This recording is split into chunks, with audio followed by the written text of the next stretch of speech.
Most people think overthinking happens because they think too much. That's not true. Overthinking happens because your brain hates uncertainty. Let me prove it to you. Right now, don't think about a white bear. 3 seconds. You saw it, didn't you?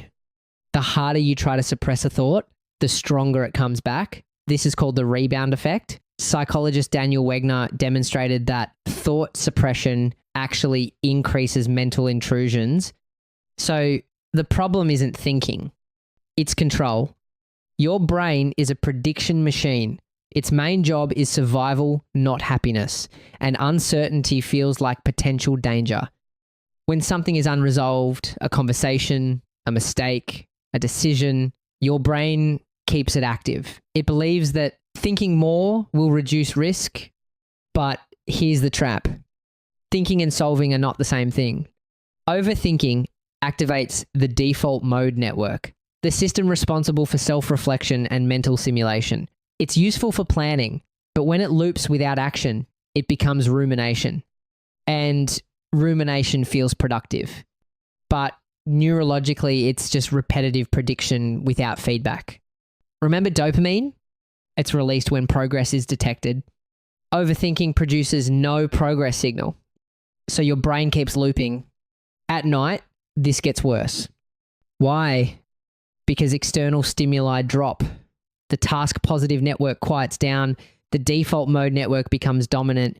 With fewer distractions, unresolved thoughts get louder. This is why embarrassing moments replay at 2 a.m. Your brain is trying to close the loop. There's something called the Zeigarnik effect. Unfinished tasks stay more active in memory than completed ones. That's why open loops are mentally sticky. So how do you stop overthinking? Not by suppressing thoughts. That makes it worse. Instead, you give your brain closure signals. Here are 3 science-based ways. First, externalize the loop.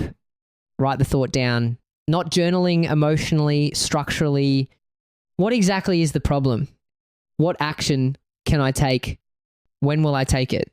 Once written, the brain reduces activation because the task is stored externally. Second, switch from abstract to concrete thinking. Overthinking lives in abstraction. What if I fail?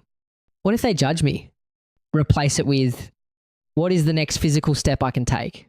Concrete thinking reduces amygdala activation and increases executive control. Third, schedule worry time.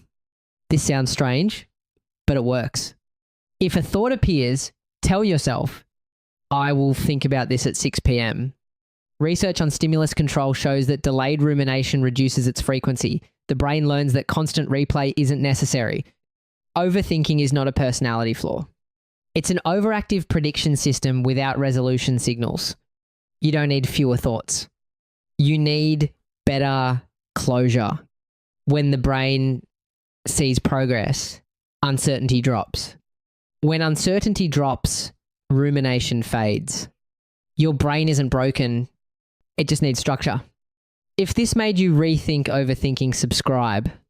Because understanding your brain changes how you live